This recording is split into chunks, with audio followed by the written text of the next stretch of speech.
और क्रेडिट ले जा रहे थे तेजस्वी यादव। लेकिन इस पर लौटूं उससे पहले एक बार सुरेंद्र राजपूत जी के पास चलते हैं। सुरेंद्र जी, 2010, 2015, 2020, रुका तिवारी जी रुका, 2010, 2015, 2020 तीनों के नतीजे हमने निकाले हैं पार्टी वाइज, वो एक बार जरा दिखा दीजिए तीनों के ही विधानसभा के रिजल्ट्स। बीजेपी जब जब जेडीयू के साथ गठबंधन में लड़ती है दोनों की परफॉर्मेंस बेटर होती है। आप देखिए 2010 में जब बीजेपी के साथ जेडीयू लड़ी तो 115 सीटें उनकी भी आई और 91 सीटें बीजेपी की भी आई। फिर दोनों जब अलग लड़े और आरजेडी के साथ लड़े तो जेडीयू भी घट के 71 हुई और उधर बीजेपी भी 53 पर अटकी। फिर जेडीयू के साथ मिलकर जब बीजेपी लड़ी तो उनकी परफॉर्मेंस अच्छी हो गई, वो 53 से ऊपर 74 पर गए, लेकिन नीतीश बाबू फिसल के आगे 43 पर। मुझे लगता है लोकप्रियता के पैमाने पर उस वक्त वो सबसे धरातल पर उनकी लोकप्रियता थी। लेकिन क्या ये कॉम्बिनेशन एक विनिंग कॉम्बिनेशन बन जाता है हर बार, ये सबसे बड़ा चैलेंज नहीं होगा? वहीं दूसरी तरफ एक जो दिखनी चाहिए समरसता वो आरजेडी और कांग्रेस में नहीं दिख रही है चुनाव को लेकर। अंजना जी नमस्कार। दो चीजें बड़ी साफ हैं, आपने बड़ी अच्छे कुछ विश्लेषण किए हैं, उसकी मैं तारीफ करूंगा। है क्या कि 2020 का बड़ा इंटरेस्टिंग विश्लेषण है आपका। 2020 में अगर आप देखें कि 37.23% वोट जो हैं वो एनडीए को मिले हैं और 37.26% वोट हमें मिले हैं, यानी इंडिया गठबंधन को मिले। आप इस चीज को देखिएगा बड़ा साफ साफ एकदम, और वही लगभग पावर में वही वो है। तो अगर आज आप देखें 2020 को भी आप देखती हैं तो 2020 में भी इंडिया गठबंधन के पास as per as the vote share is concern हमारे पास ज्यादा वोट थे, जबकि वो इंडिया गठबंधन नहीं था, वो यूपीए था। यूपीए के बाद हमारे पास अभी और दल भी महागठबंधन था, महागठबंधन बोला जाता था। कुमार जी की अपनी सुन लीजिए, अरे हाँ महागठबंधन, मैंने यूपीए की वो थी, महागठबंधन था। एक मिनट अब मुझे कह लेने दीजिए, अगर आप मैं बीच में मैं आपसे डर जाता हूं, आप अच्छा डर के बीच में बोल देते हैं तो मुझे डर लगा, मेरा तारतम्य टूट अच्छा डरना जी नहीं आपसे तो हमेशा भी डरना तो चाहिए भाई जी। तो एक चीज तो बहुत स्पष्ट है, और ये सम्मान का डर है, वैसा डर नहीं है, उसको आप चिंता मत कीजिएगा। दो चीजें मैं साफ साफ कहता हूं आपसे कि आज अगर आप 2020 को ही बेंचमार्क मान करके चलेंगी तो निश्चित तौर पर नीतीश कुमार को अपनी विश्वसनीयता की परेशानी झेलनी पड़ रही है, उनसे उनका वोट परसेंटेज कम होगा, और एनडीए को भी और भारतीय जनता पार्टी को भी अपनी एंटी इनकम्बेंसी झेलनी पड़ रही है, जैसे अरविंद केजरीवाल जी को दिल्ली में झेलनी पड़ी थी। तो आप इन दोनों चीजों को लेकर के आप करेंगे तो हमारा जो गठबंधन है, जो हमारा गठबंधन बिहार में है, आप उसे एनडीए क्या नाम इंडिया गठबंधन कह लीजिए, महागठबंधन कह लीजिए, नाम देना आपका काम है। हम लोग आगे निकलेंगे बहुत अच्छे तरीके से। इसके पीछे एक बहुत बड़ा कारण और है, मैं आपको बताऊं। तेजस्वी यादव जी के उप मुख्यमंत्रित्व काल में जिस तरीके से बिहार में नौकरियां दी गई, उन्होंने जाति के सारे पैमानों को तोड़ दिया था। और इसके बाद जाति जनगणना, राहुल गांधी जी जिस तरीके से बात कर रहे हैं, संविधान की जो बात कर रहे हैं, तो निश्चित तौर पर बिहार एक ऐसा स्टेट है जहां पे जाति जनगणना का सबसे ज्यादा फर्क पड़ना है। और श्री राहुल गांधी जी का और तेजस्वी यादव जी का ये जो कॉम्बिनेशन है, कॉम्बो है कि दिल्ली में और पटना से, ये अपने आप में एक डेडली कॉम्बिनेशन बनेगा।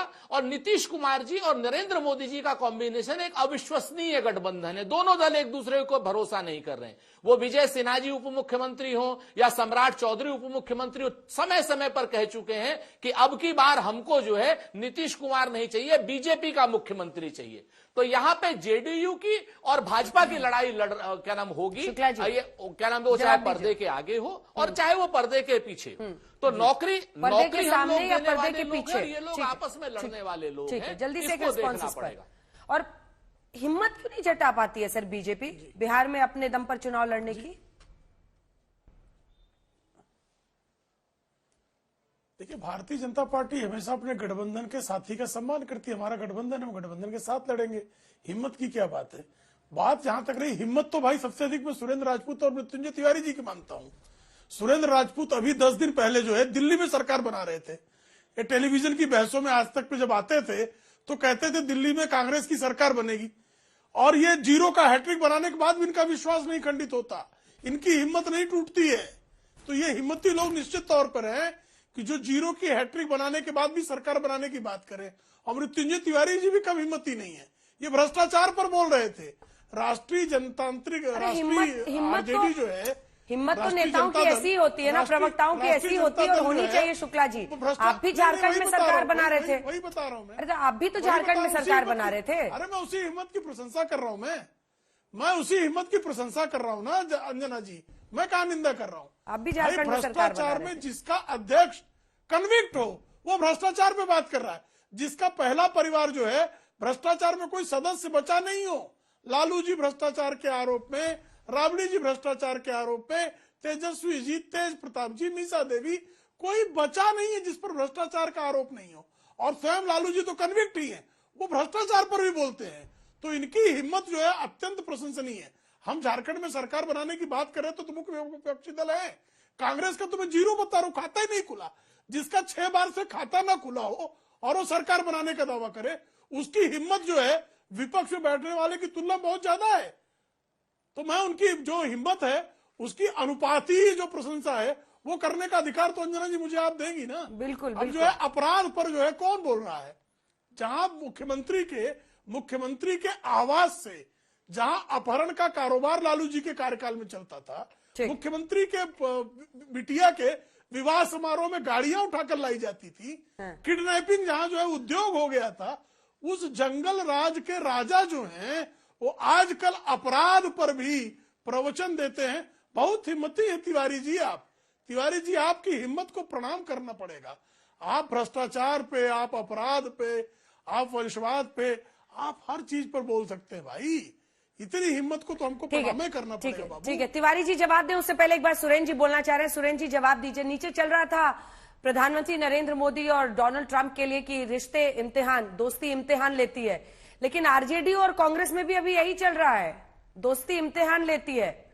आरजेडी वाले वहां कांग्रेस के नेताओं को भाव ही नहीं दे रहे हैं, नहीं वो क्या भाव ही नहीं दे रहे हैं। और एनालिस्ट ये कहते हैं कि अब जाति का कार्ड हो गया, कि आरक्षण मिटा देंगे, संविधान बदल देंगे, ये सब जितना तुक्का चलना था चल चुका। अब ये काट की हांडी फिर से नहीं चढ़ेगी। ऐसे में क्या, कैसे आप निपटाएंगे, क्या काट खोजेंगे? हाँ, बीजेपी बिल्कुल अंजना जी, बस खाली पक्ष की फर्क है। आप कह रही हैं कि काट की हांडी दोबारा नहीं चढ़ेगी, ये बात अपने आप में सच है। वो कहते हैं ना कि समझने ही नहीं देती सियासत हमको सच्चाई, कभी चेहरा नहीं मिलता, कभी दर्पण नहीं मिलता। अब प्रेम शुक्ला जी भ्रष्टाचार की बात करते हैं और 1 लाख रुपया की घूस में इनका राष्ट्रीय अध्यक्ष जेल में जाता है। अब इतने बड़े तो ये क्या नाम सदाचारी हैं कि 1 लाख रुपए की घूस में बंगालू लक्ष्मण राष्ट्रीय अध्यक्ष इनके जाते हैं जेल में। दूसरी बात, भारतीय जनता पार्टी बिहार पर बात नहीं। और एक चीज और हम बता दें, बिल्कुल हम कह रहे थे चुनाव जीतने के लिए लड़े थे प्रेम शुक्ला जी, नहीं हार गए, कोई दिक्कत नहीं, आगे जीतेंगे। हम तो एक चीज जानते हैं, आप लोग तो 1980 से अपने जन्म से हार रहे हैं। 2 सीटें थी आपके पास, 2 सीटें थी, 60 सीटें थी, 80 सीटें थी। आज की डेट में किस अहंकार की बात कर रहे हैं आप ही लोग? अब बताइए 240 सीटें, 400 सीटें लाने की जगह पे आप बात कर रहे थे। खैर हम उस पर बात नहीं करते, आपका अपना काम है, हमारा अपना काम है, वो अंजना जी ने जवाब दे दिया है। और एक चीज और बताऊं कि भाजपा लड़ना कैसे चाहती है अंजना जी चुनाव।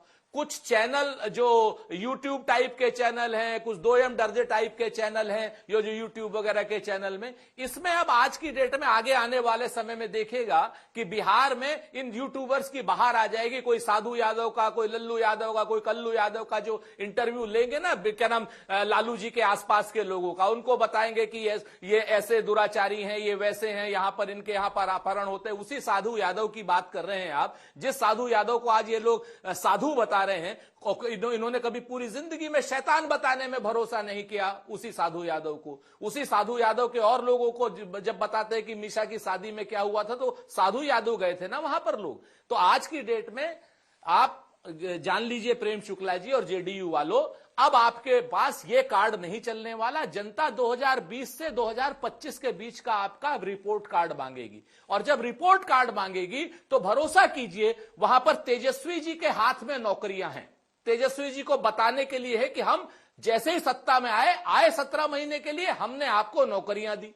आपके हाथ में क्या है कि हमने पुल गिराए, 13 पुल गिरे हैं आपके यहां पर, और जितने पुल गिरे हैं सबका निर्माण जो है भारतीय जनता पार्टी के किसी न किसी सहयोगी के उसमें की कंपनी का पुल निर्माण था। आप जान लीजिए, बड़ा पुल हो, छोटा पुल हो, खरा पुल हो, खोटा पुल हो, भ्रष्टाचार में जिस तरीके से बिहार की संलिप्तता 2020 से 2025 के बीच में आई है, वो सारे के सारे भाजपा नेताओं के सहयोगियों की कंपनियां हैं जहां के पुल गिरे हैं। जवाब दीजिए प्रेम शुक्ला जी। ठीक है, अब जवाब सुनिए प्रेम शुक्ला जी जल्दी से। बाकी दोनों इंतजार कर रहे हैं, राजीव जी भी इंतजार कर रहे हैं, रुक जाइए जल्दी से प्रेम शुक्ला जी। बात भ्रष्टाचार की हो रही है। हमारे यहाँ बंगारू लक्ष्मण पर आरोप लगा, उनको अध्यक्ष पद से तत्काल हटा दिया। श्रीमती सोनिया गांधी 420 केस में बेल पे हैं, आपकी संसदीय दल की नेता है, हिम्मत हो तो त्याग पत्र ले लीजिए। बेल पर राहुल गांधी हैं, एलओपी हैं लोकसभा में, 420 की केस में बेल पे हैं। और नेशनल हेराल्ड की 420 की केस में इंडिया अलायंस के पार्टनर श्रीमान अरविंद केजरीवाल ही कहते हैं कि 420 के केस में नेशनल हेराल्ड में आपने घोटाला किया। हम नहीं, हम जो कह रहे हैं तो कह ही रहे हैं। और नेशनल हेराल्ड का ये केस जो है वो मजिस्ट्रेट कोर्ट के ऑर्डर पर आपके खिलाफ हुआ है, और हवाला में आपने पैसे पकड़े हैं, ये भी सबके सामने है। तो भ्रष्टाचार पर आप बातें कर रही, सही में आप अत्यंत साहसिक काम करते हैं। 420 के आरोप में श्रीमती सोनिया गांधी का त्याग पत्र मांगने की हिम्मत, श्रीमान राहुल गांधी का एलओपी के पद से त्याग पत्र मांगने की हिम्मत किसी कांग्रेसी में हो, और कांग्रेसी त्याग पत्र मांगने के बाद कांग्रेस से बच जाए तो कहेंगे ये कांग्रेस में भी ईमानदारी जन्म लेने वाली है। अरे भैया, आप जो है बातें कर रहे हैं। सुरेंद्र जी छोटा सा रिस्पॉन्स, मुझे बाकी दोनों मेहमानों के पास जाना है। आपने जो है बेंगलोर में आपके नेताओं पर सीधा हमला है, छोटा सा दशा रही आपकी सिद्धारमैया की मुदा में क्या दशा है, कौन नहीं जान रहा मुदा के भ्रष्टाचार में श्रीमान सिद्धारमैया की क्या दशा है। आए दिन कोर्ट में भागना पड़ रहा है बेल लेने की। छोटी सी बोलिए जल्दी से, बोलिए जल्दी से मिस्टर राज। टिप्पणी करते हैं। मैं सिर्फ आज की डेट में प्रेम शुक्ला जी पूरे देश के माननीय सर्वोच्चतम न्यायालय तक को, नीचे से लेकर के जिला न्यायालय से लेकर सर्वोच्चतम न्यायालय को गाली दे रहे हैं और उसकी अवमानना कर रहे हैं खुलेआम। ये कह रहे हैं कि हमारे यहाँ के जो भ्रष्टाचार के दोषी है, जिन लोगों ने जो आरोप की बात करी, आरोपी की बात करी है, आरोपी की बात की, उनको जो है जो नियमित जमानत मिली है वो गलत है, वो गलत है। ये अवमानना कर रहे हैं कोर्ट की। ठीक है, चलिए कोर्ट बाकी मेहमानों को दिखाइए। भाई प्रेम भाई, हम आपके बीच में नहीं बोलते ना राजीव जी। तो मैं आपको बहुत जिम्मेवारी से कहता हूं कि पूरे जिले से लेकर के बीजेपी और कांग्रेस का खत्म हो तब ना सर। रुके, आ रही हूँ एक सेकंड। प्रेम शुक्ला का ये कहना है कि अगर आप लोगों की बात समाप्त हो गई हो तो मुझे कुछ कहना है। और आरोपी बनाने का काम प्रेम शुक्ला की कंपनियां गलत तरीके से करती हैं, और ये लोग इस तरीके के भ्रष्टाचारी कंपनी के लोग हैं जो भ्रष्टाचार में जेल जाते हैं।